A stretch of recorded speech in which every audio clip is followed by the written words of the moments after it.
5ویں حدیث بھی صحیح مسلم 6857. حضرت امیر معاویہ رضی اللہ تعالیٰ عنہ ایک دفعہ مسجد میں تشریف لائے. اب دیکھیں صحابہ کرام کس طرح جونیئرز کی ٹریننگ کیا کرتے تھے. آپ ذرا دیکھیں, حضرت امیر معاویہ رضی اللہ تعالیٰ عنہ مسجد میں آئے اور دیکھا کہ کچھ لوگ ایک حلقے میں بیٹھے ہوئے ہیں اور آپس میں مسجد کے اندر گفت و شنید کر رہے ہیں. تو آ کے ان کے پاس کھڑے ہو گئے اور پھر فرمایا کہ تم لوگ یہاں پر کس لیے بیٹھے ہوئے ہو؟ تو انہوں نے کہا کہ اے امیر المومنین, ہم اللہ کا ذکر کرنے کے لیے بیٹھے ہیں اور ہم اس بات پر اللہ کا شکر ادا کر رہے ہیں کہ اللہ تعالیٰ نے ہمیں اسلام کی دولت عطا فرمائی ہے. پھر حضرت امیر معاویہ رضی اللہ تعالیٰ عنہ نے کہا کہ اللہ کی قسم اٹھا کر کہو کہ تم اسی لیے بیٹھے ہوئے. انہوں نے کہا اللہ کی قسم میں امیر المومنین اسی لیے بیٹھے.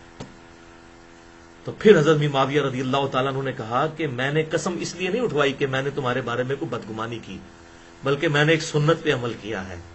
ایک دفعہ ہم لوگ بھی اسی طریقے سے بیٹھے ہوئے تھے.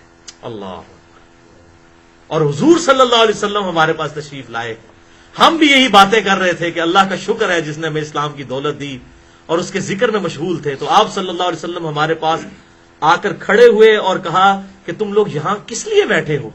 تو ہم نے عرض کیا اللہ کے رسول صلی اللہ علیہ وسلم, ہم اللہ کا ذکر کر رہے ہیں اور آپس میں یہ گفت و شنید کر رہے ہیں کہ ہم کتنے گمراہی کے دور میں تھے, اللہ نے ہمیں اسلام کی دولت عطا فرمائی, آخرت کی کامیابیاں ہمارا مقدر ہو جائیں گی اس اسلام کی دولت کی وجہ سے, یہ اللہ کا کتنا بڑا احسان ہے ہم پر. تو آپ صلی اللہ علیہ وسلم نے ہم سے کہا کہ اللہ کی قسم اٹھاؤ کہ تم اسی لیے بیٹھے ہو. تو ہم نے پھر قسم اٹھائی.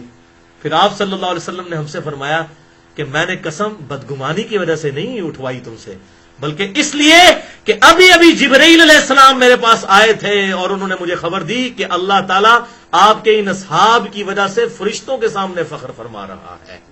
الحمدللہ الحمدللہ. تو بھائیو وہ اصحاب ہے کتنے تھے؟ چند ایک. کوانٹٹی اللہ کے حضور ریکوائرمنٹ نہیں ہے, کوالٹی ہے. چاہے ایک ابراہیم ہو, اکیلا ابراہیم ہی پوری امت. اللہ تعالیٰ فرما رہے ہیں سورۃ النحل میں ابراہیم پوری امت. ابراہیم کی اتنی تعریف قرآن میں, بندہ کہتا ہے پتہ نہیں کس بڑے لیول پہ انہوں نے تبلیغ کا کام کیا ہوگا, لیکن اکیلے ہی پوری امت. سورۃ العنکبوت میں آتا ہے بس ایک لوط ان پر ایمان لائے, بس ان کی بیوی بچے تھے, بس دیٹس آل. ابراہیم علیہ السلام بلکہ ہجرت کر کے آگے اسی وجہ سے. لیکن یہاں تک کہ ہمارے محبوب صلی اللہ علیہ وسلم کو کہا گیا آپ بھی ملت ابراہیم کی پیروی کریں. یعنی ابراہیم اللہ کو اتنا پیارا اسی لیے کہ quantity is not required, quantity is not authenticity, rather quality is authenticity in the sight of Allah. یہ بات سمجھنے والی ہے. اکثر لوگ کہتے ہیں نہیں ہماری تعداد بہت زیادہ ہے, وہ تو بھائی جدھر جدھر کوئی ہے, وہ جناب ایران میں اہل تشیع کہیں گے ہماری تعداد زیادہ ہے, بنگلہ دیش میں جو ہے وہ دیوبندیوں کی تعداد زیادہ ہے, پاکستان میں بریلویوں کی زیادہ ہے, سعودی عرب میں اہل حدیث کی زیادہ ہے. وہ تو پھر ہر علاقے کا ہی پھر اسلام ہوگا, یہ اتھینٹسٹی نہیں ہے. اور جو ہے نا وہ جماعت تو سواد اعظم, وہ تو اعظم سے مراد ہے عظمت والا گروہ, چاہے وہ تھوڑا ہی ہو. صحابہ کرام سواد اعظم ہی تھے نا اپنے زمانے میں, باقی تو پوری دنیا گمراہ تھی. عظمت والا گروہ, جیسا کہ صحیح مسلم میں ہے کہ سورۃ العظم من القرآن جو ہے, آیت العظم من القرآن آیت الکرسی ہے, اور صحیح بخاری میں ہے کہ سورۃ العظم من القرآن سورۃ الفاتحہ ہے. تو اعظم سے مراد ہے وہ عظمت والی, ادروائز تو سورۃ البقرہ سب سے بڑی ہے, تو تعداد کے اعتبار سے بات نہیں ہو رہی بلکہ عظمت کے اعتبار سے. چھٹی حدیث بھی صحیح مسلم میں ہے 6855 کہ آپ صلی اللہ علیہ وسلم نے فرمایا جب کچھ لوگ بیٹھ کر اللہ کا ذکر کرتے ہیں تو فرشتے انہیں گھیر لیتے ہیں اور اللہ تعالیٰ کی رحمت انہیں ڈھانپ لیتی ہے اور ان پر سکینت نازل ہوتی ہے, اور اللہ تعالیٰ اپنے فرشتوں میں ان کا تذکرہ فرماتا ہے. تو یہ ذکر آپ دیکھ لیں, پچھلی حدیث میں بھی حضرت امیر معاویہ رضی اللہ تعالیٰ عنہ نے جو روایت کی, ان کے ساتھ جو واقعہ ہوا, اس میں بھی آپ دیکھ لیں کہ اس ذکر سے مراد کوئی اللہ کی ضربیں نہیں تھے صحابہ لگا رہے. یہ صوفیاء نے وہ اللہ کی ضربیں نکالی ہوئی ہیں, اس میں سے وہ ہے کہ اللہ کا شکر ادا کر رہے ہیں. اور اصل ذکر تو ابھی اگلی حدیث آنے لگی ہے کہ اصل ذکر جس کی یہ فضیلت ہے وہ ذکر ہے جس کے لیے آپ اور میں بیٹھے ہوئے ہیں یہاں پر. وہ اب حدیث صحیح مسلم سے آنے لگی ہے. 7ویں حدیث جو ٹرو ایکسپلینیشن ہے صحیح مسلم 6853 کہ جب کچھ لوگ اللہ کے کسی گھر میں اکٹھے ہو کر اللہ کی کتاب کی تلاوت کرتے ہیں اور آپس میں پڑھتے پڑھاتے ہیں, اور یہ پڑھنا پڑھانا ہے سمجھانا, کیونکہ عربی کے الفاظ ہیں یتلون کتاب اللہ ویتدارسونہ بینہم، وہ اللہ کی کتاب کی تلاوت کرتے ہیں اور آپس میں ایک دوسرے کو درس دیتے ہیں. تو یہ ہے ذکر کی وہ مجلس جو بار بار جتنی حدیثیں آپ نے سنی نا، ذکر کی مجلس پہ سکینت آتی ہے، فرشتے ڈھانپ لیتے ہیں. تو اس میں آگے الفاظ دیکھیں کیا ہے. ان پر اللہ کی طرف سے سکینت نازل ہوتی ہے، اللہ کی رحمت ڈھانپ لیتی ہے، فرشتے گھیر لیتے ہیں، اور اللہ تعالیٰ ان کا ذکر فرشتوں میں کرتا ہے، اور جس کو اس کا عمل پیچھے کر دے اس کا نسب اسے آگے نہیں بڑھا سکتا. اگر کرتوت پیڑے نے تو پائی جی پھر نسبت کم نہیں آئے گی. ہاں اگر کرتوت اعمال اچھے ہیں پھر نسبت کا فائدہ ہوگا. تو اس میں آ گیا یہ کتاب اللہ کا درس. اس لیے میں کہتا ہوں کہ یہ جو یوٹیوب پہ یا یہ فیس بک کے اوپر لیکچر دیکھنے سے یہ آپ کو پھر فضیلت نہیں ملے گی، جو ہے کہ ایک مجلس میں بیٹھنا. اور دیکھیں سارے جمع کسی ہیں کہ لوگ جمع ہوتے ہیں ذکر کے لیے. اور الذکر انا نحن نزلنا الذکر وانا لہ لحافظون، آپ سن چکے سب سے بڑا ذکر یہ قرآن. تو قرآن کی تعلیم، اس کی مجلس، درس قرآن کے جو حلقے ہیں یہ ان کے لیے ہے، یہ اللہ هو علی ضربے نہیں ہے. یہ آپ دیکھ لیں کانٹیکسٹ پورا. اس لیے میں نے ایک ترتیب سے یہ حدیث الحمدللہ جمع کی تھی. 8ویں حدیث بھی بخاری اور مسلم کی متفق علیہ حدیث ہے، اور یہ وہ سب سے ڈیٹیل حدیث ہے اس حوالے سے جو اکثر لوگ پیش کرتے ہیں. اب آپ کو پتہ چلا وہ ذکر کی مجلسیں کون سی ہیں جہاں پر اللہ کا ذکر ہو، کتاب اللہ پڑھی جائے. اور ظاہر ہے اس کی وجہ سے یہ چیز بھی بالکل میرے نزدیک تو جائز ہے. یہ صحیح مسلم کی 6853 جو ہم نے سنی کہ اگر کوئی مسجد میں قرآن خوانی کرواتا ہے یا اس طریقے سے کسی نے نئی دکان بنائی یا نیا مکان بنایا اور وہاں پر گھر والے بیٹھ کے قرآن خوانی کرتے ہیں اور ایک جگہ جمع ہو کر قرآن کا درس کرتے ہیں تو یہ بالکل جائز ہے. لیکن یہ نہ ہو کہ مولویوں کو پیسے دے کے قرآن پڑھانے کے لیے منگوایا گیا ہو، نہیں، وہ نہیں.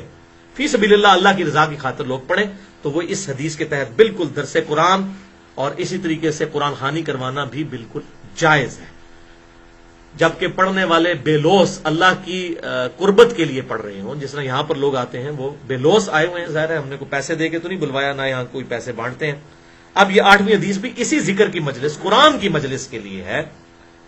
ڈیٹیل حدیث صحیح بخاری میں 6407، صحیح مسلم میں 6839 کہ کچھ فرشتے ہیں اللہ کے جو اہل ذکر کی مجلسوں کو تلاش کرتے ہیں. اہل ذکر قرآن کی دعوت اور تدریس کرنے والے لوگ. اور جب کسی فرشتے کو کوئی مجلس مل جائے نا تو وہ باقیوں کو کہتا ہے آ جاؤ مجلس مل گئی. تو سب کے سب فرشتے وہاں پر جمع ہو جاتے ہیں اور پھر آسمان دنیا تک ڈھانپ لیتے ہیں اس پوری مجلس کو. الحمدللہ اللہ تعالیٰ کے فرشتوں نے اس مجلس کو بھی ڈھانپا ہوا ہے الحمدللہ. اور پھر وہ اللہ کے حضور جب حاضر ہوتے ہیں تو ان کا رب ان سے پوچھتا ہے، حالانکہ وہ جانتا ہوتا ہے اس کے باوجود وہ فرشتوں سے پوچھتا ہے. آپ صلی اللہ علیہ وسلم ہمارے اللہ جانتا ہے لیکن پھر بھی پوچھتا ہے فرشتوں سے. اللہ تعالیٰ بھی اس میں خوشی محسوس کرتا ہے کہ تم میرے بندوں کے پاس سے آئے تو تم نے ان کو کس حال میں پایا. تو کہتے ہیں اللہ وہ تیری تسبیح، تکبیر اور حمد و ثنا بیان کر رہے تھے. اللہ اکبر کبیرہ والحمد للہ کثیرہ وسبحان اللہ بکرۃ واصیلا، یہ پڑھ رہے تھے. اچھا، اللہ تعالیٰ فرماتا ہے کیا انہوں نے مجھے دیکھا ہے؟ تو فرشتے عرض کرتے ہیں اللہ نہیں دیکھا. تو پھر اللہ فرماتا ہے اگر وہ مجھے دیکھ لیتے، تو فرشتے کہتے ہیں پھر تو اس سے بھی زیادہ ذوق و شوق کے ساتھ تیری یاد کرتے. پھر اللہ تعالیٰ فرماتا ہے میرے فرشتوں وہ مجھ سے کیا مانگ رہے تھے؟ تو فرشتے عرض کرتے ہیں اے اللہ وہ تو جنت مانگ رہے تھے. اللہ تعالیٰ فرماتا ہے کہ کیا انہوں نے جنت کو دیکھا ہے؟ فرشتے کہتے ہیں دیکھا تو نہیں.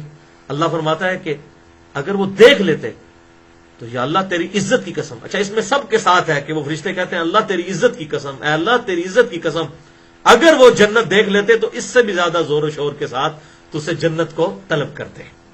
لہٰذا یہ بات پتہ چلی کہ یہ جو صوفیاء کا نظریہ ہے کہ جنت کے لیے عبادت نہ کی جائے، جنت کی طلب نہ کی جائے، یہ بالکل باطل نظریہ قرآن حکیم کے خلاف ہے. بلکہ صحیح مسلم میں ایک حدیث ہے، ایک صحابی جو حضور صلی اللہ علیہ وسلم کو وضو کرواتے تھے. آپ ایک دفعہ حضرت ربیہ رضی اللہ تعالیٰ عنہ، میں نے جو مسئلہ شفاعت والا ہے مسئلہ نمبر 4 میں حدیث یہ بتائی ہے، آپ نے فرمایا ربیہ مانگ کیا مانگتا ہے؟ سل ربیہ. انہوں نے کہا جنت میں آپ کا پڑوس. تو آپ نے تو نہیں فرمایا کہ جنت نہ مانگ، ان کو پتا تھا جب حضور کا ساتھ ملنا ہے تو جنت میں ہی ملنا ہے نا جا کر. ٹھیک ہے، تو پھر آپ میں اور بھی کچھ مان لو. انہوں نے کہا یا رسول اللہ یہ بہت ہے. فرمایا پھر کثرت سجود سے میری مدد کر، یعنی نیک مال اختیار کر، میری دعا کی برکت ہوگی انشاءاللہ تجھے میرا پڑوس ملے گا. تو یہ حضرت ربیہ کا عقیدہ ہے. ہمیں بھی حضور صلی اللہ علیہ وسلم کا جنت میں پڑوس چاہیے تو ہم اللہ سے جنت کا سوال کرتے ہیں. ہاں وہ رابعہ بصریہ کی طرف منسوب ہے کہ وہ ایک ہاتھ میں آگ اٹھائی ہوئی تھی اور ایک میں پانی، اور کہا جی میں اس آگ سے جنت کو آگ لگانا چاہتی ہوں اور پانی سے دوزخ بچانا چاہتی ہوں تاکہ لوگ جنت دوزخ کی وجہ سے نہیں اللہ کی وجہ سے عبادت کریں. تو میں پھر وہی بات کروں گا، یہ تو جذباتی باتیں، علمی میدان میں ان کی کوئی حیثیت نہیں ہے. تو ہم رابعہ کے عقیدے پہ نہیں ہیں، ربیہ کے عقیدے پہ ہیں، صحابی کے عقیدے پہ جو صحیح مسلم میں حدیث ہے.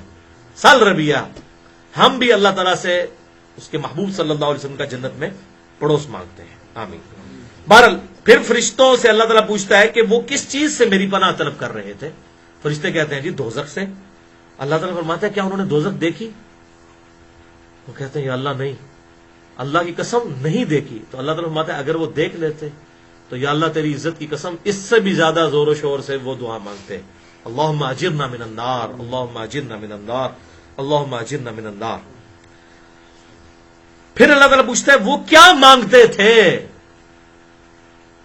تو وہ فرشتے کہتے ہیں، وہ کہتے تھے یا اللہ تو ہمیں بخش دے، بس یہ بات، ربنا آتنا فی الدنیا حسنہ وفی الآخرۃ حسنۃ وقنا عذاب النار.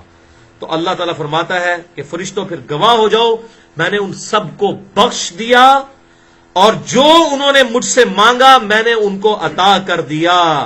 فرشتے فوراً عرض کرتے ہیں اللہ ایک بندہ ایسا تھا جس کی نیت نہیں تھی اس ذکر کی مجلس میں آنے کی، درس قرآن سننے کی، وہ تو ویسے گزر رہا تھا وہاں سے، اس نے کہا چلے میں ویسے ہی بیٹھوں کہ لوگ کیا کر رہے ہیں، کیا اس کو بھی بخش دیا گیا؟ تو اللہ تعالیٰ فرماتا ہے یہ اہل ذکر، یہ ذکر کی مجلس کرنے والے، یہ قرآن حکیم کی دعوت کرنے والے اور اس کی تدریس کرنے والے لوگ، یہ ایسے لوگ ہیں جو ان کے پاس ویسے بھی بیٹھ جائے میں ان کو بھی محروم نہیں کرتا. سبحان اللہ، اللہ اکبر کبیرہ والحمد للہ کثیرہ وسبحان اللہ بکرۃ واسیلہ. تو اس لیے بھائیو یہاں پر آ کے درس سننا تو یہ پھر فضیلت ہے، یوٹیوب پہ یہ فضیلت نہیں ہے. ہاں بہرحال لا یکلف اللہ نفسا الا وسعها، اللہ تعالیٰ کسی کو اس کی وسعت سے زیادہ نہیں آزماتا. اگر کسی کے لیے یہ فیسلٹی نہیں ہے اس کے لیے تو پھر اللہ تعالیٰ اسے یوٹیوب پہ بھی ثواب دے دے گا جو آ نہیں سکتا، لیکن جو آ سکتا ہے اس کو تو پھر آنا ہوگا.